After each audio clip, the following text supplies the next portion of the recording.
Namun dalam kesempatan ini, saya ingin meluruskan bahwa berita perselingkuhan itu tidak benar.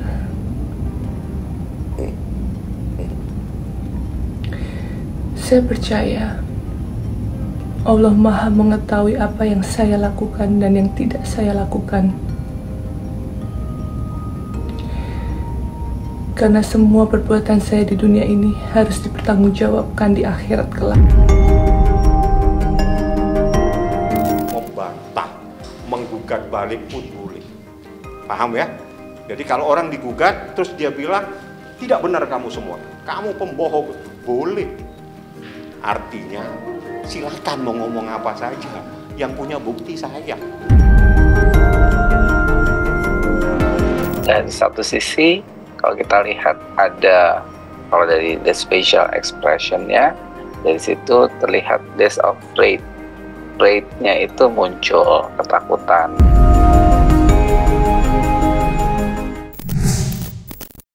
Assalamualaikum warahmatullahi wabarakatuh. Bismillahirrahmanirrahim.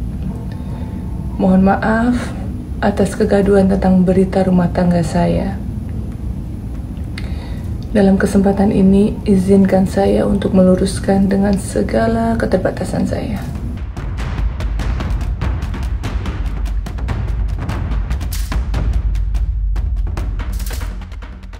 Ya, Paula Verhoeven akhirnya muncul juga dan menyuarakan bantahan serta klarifikasi terkait isu perselingkuhannya.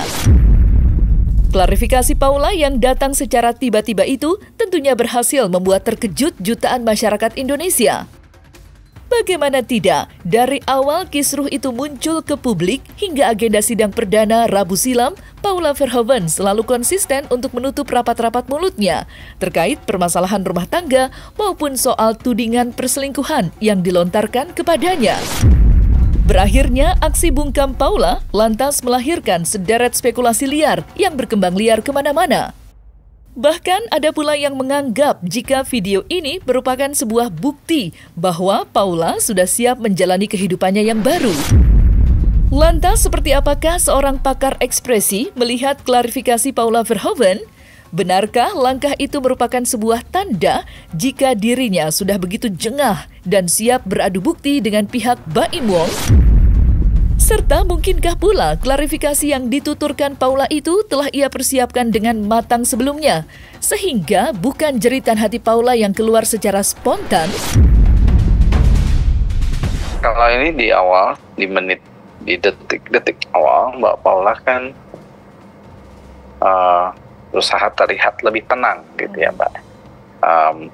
Berusaha lebih tenang untuk mengucapkan itu. Yang tidak bisa dipungkiri adalah ketika dia hanya memang fokus karena dia sudah menghafal atau dia sudah melihat atau mengingat teksnya apa saja yang perlu disampaikan sama dia ketika dia menyampaikan informasi itu ya, berusaha terlihat coba untuk lebih netral, itu yang dia munculkan ya. Nah, terus kemudian dengan gesture-nya berusaha untuk meluruskan gitu ya. Nah, ini upaya untuk memperlihatkan bagaimana dia punya rasa sesalnya itu karena ada di situasi itu. Namun dalam kesempatan ini, saya ingin meluruskan bahwa berita perselingkuhan itu tidak benar.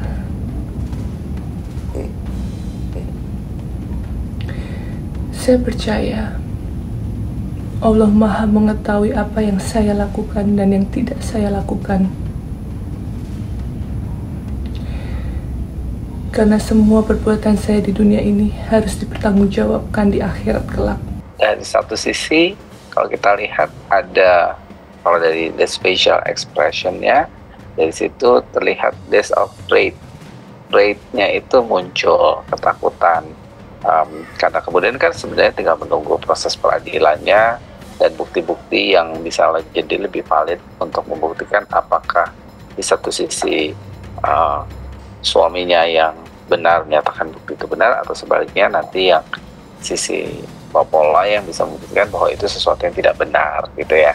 Jadi berangkat dari situ dulu sebenarnya.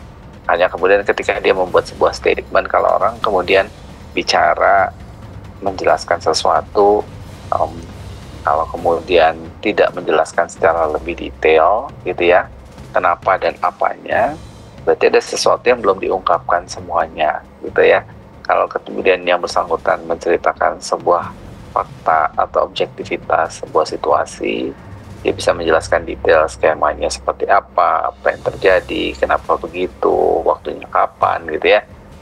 Maka itu kan kemudian bisa divalidasi apakah dia membuat pernyataan itu adalah sebuah pernyataan yang benar atau salah gitu. Jadi di sini masih banyak hal yang kemudian belum terungkap, atau lebih tepatnya masih ditata atau kemudian masih diatur sehingga prosesnya belum terlalu bisa dibuat lebih jelas.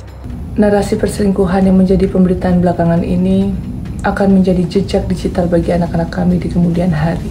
Siapapun sebenarnya yang kalau ada dalam kondisi atau situasi yang ada di posisinya Mbak Paula gitu ya, rasa-rasanya kalau dia punya kepekaan gitu dan punya ada hal, terutama kan di sini concernnya adalah ibu yang punya 2 orang anak yang kemudian karena kejadian ini pun proyeksi ke depannya mereka kan berpisah, dan anaknya juga bukan anak yang usianya sudah dewasa tapi masih usianya bahkan masih boleh dibilang sebagai anak-anak gitu ya, belum yang dewasa atau bahkan remaja sekalipun.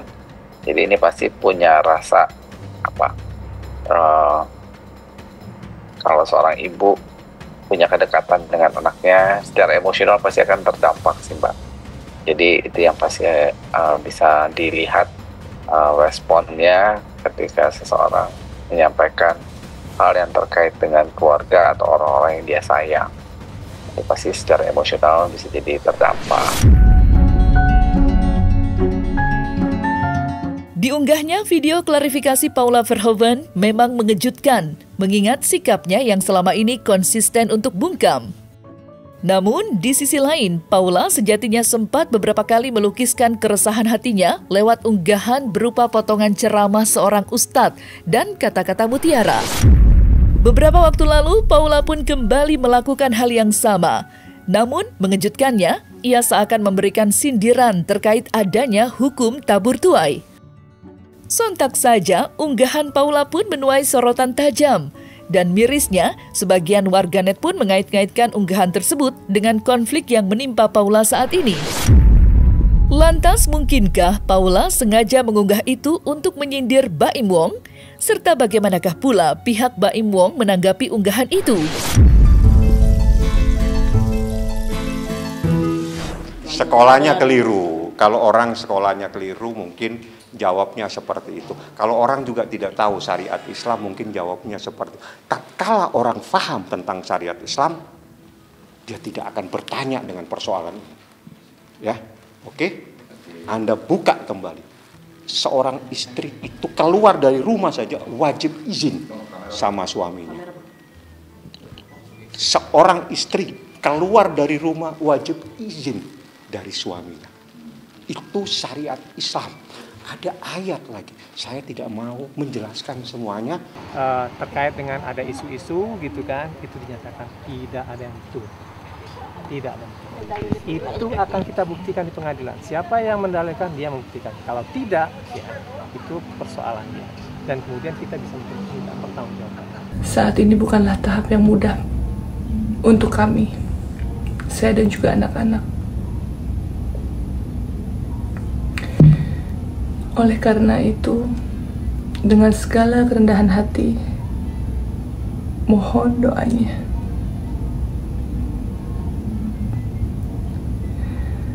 Dan untuk anak-anakku, Kiano dan Kenzo, permata hati Mama, maafkan Mama dan Papa ya nak. Bismillah. Semoga Allah memberikan kemudahan dan menjaga kita semua. Membantah, menggugat balik pun boleh. Paham ya? Jadi kalau orang digugat terus dia bilang Tidak benar kamu semua. Kamu pembohong. Boleh. Artinya silakan mau ngomong apa saja. Yang punya bukti saya. Yang punya saksi saya. Yang akan menghadirkan saya. Pada prinsipnya seseorang itu kalau misalnya ingin menyatakan bahwa ada suatu hal itu bukan berdasarkan suatu asumsi, ya. Itu harus berdasarkan fakta-fakta yang harus diproses di persidangan. Nah, jadi kalau misalnya ada suatu dalil, dia harus berdasarkan persidangan dan itu harus dibuktikan persidangan. Itu makanya siapa yang mendalilkan, dia yang berkewajiban untuk membuktikan. Oh, aku nggak yakin Paulo melakukan itu sih. Sebagai sahabat nanti kita lihat aja di persidangan ya. Kita berdoa yang terbaik sama waktu yang membuktikan deh. Aku berdoa supaya kita kan ketemu baik-baik, berpisah juga baik-baik. Pokoknya semuanya yang terbaik demi anak-anak aja sih. Karena aku juga punya anak ya. Makasih. Saya kan ketawa saja. Bagi saya yang tahu proses hukum, saya hanya ketawa kalau orang membantah-bantah gitu. Boleh kok. Bantah boleh, gugat balik. Jangan bantah, gugat balik misalnya.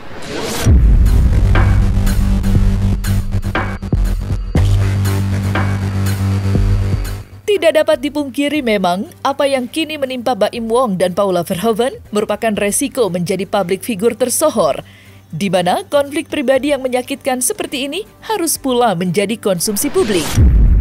Namun, yang paling menyayat hati dalam kisruh rumah tangga mereka adalah sikap Baim Wong yang memilih untuk buka suara dan menguak tudingan perselingkuhan Paula. Dan pastinya, apa yang dilakukan Baim pun memiliki konsekuensinya tersendiri. Selain dicap sebagian pihak sebagai sosok yang membongkar aib keluarga, Baim pun berpotensi terkena hukuman pidana. Terlebih saat ini pihak Paula sudah menantang pihak Baim secara terang-terangan untuk membuktikan ucapan mereka itu secara terang-terangan. Lantas mungkinkah kandasnya pernikahan Baim dan Paula akan berbuntut panjang dan merembet ke hukum pidana? Ya, tuduhan perselingkuhan, ya kan?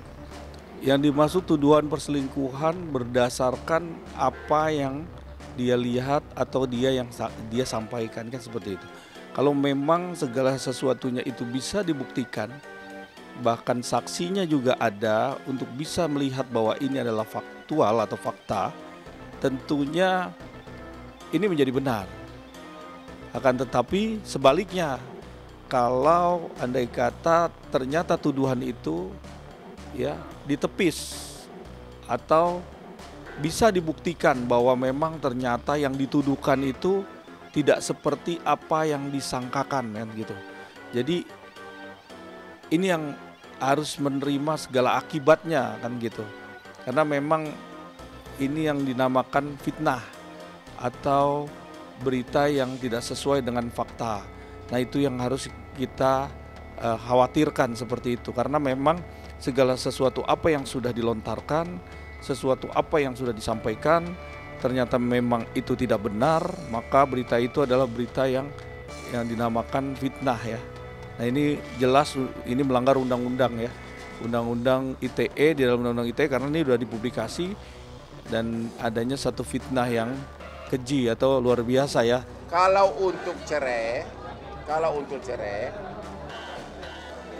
alasan perselingkuhan itu nggak cukup kalau tidak ada, kalau hanya sekedar diduga pergi jalan bersama, diduga pergi nonton bersama, itu tidak bisa alasan perselingkuhan. Perselingkuhan itu harus terbukti ada nginap, melakukan hubungan intim. Itu baru namanya perselingkuhan, perzinahan dalam arti hukum. Ini kita bicara hukum loh, ya. Harusnya kalau pintar si suami, harusnya itu dipakai sebagai alasan pertengkaran terus-menerus, ya kan? Akibat pertengkaran terus-menerus kan di undang-undang itu kan alasan perceraian kan pertengkaran terus-menerus, itu dipakai sebagai alasan. Kalau hanya mengatakan ada perselingkuhan, berat pembuktiannya. Tetapi kalau memang itu benar, maka itu nanti dibuktikan kan, tentunya di dalam fakta sidang, material formil yang disampaikan ke majelis, tentunya ini yang menjadi bahan untuk bisa kita melihat hasilnya ya, hasil daripada fakta dari gugatan perceraiannya Baimong dan Paula. Kalau saya, kalau memang sudah tidak ada kecocokan, ya udah berpisah aja baik-baik. Untuk berpisah baik-baik karena untuk ngurus cerainya pun gampang. Caranya begini, bilang aja sudah tidak cocok, bertengkar terus-menerus, ya udah. Kan menurut undang-undang kan pertengkar terus-menerus adalah alasan perceraian. Selesai habis itu dapat pasangan baru, banyak pasangan baru ini. Seperti ini, tinggal kan. Bang, jangan saling menjelekan, ada anak kan. Jangan saling menjelekan, ini jago nih. Ada anak soalnya, jejak rekam media sosial kan ya. Bisa hilang.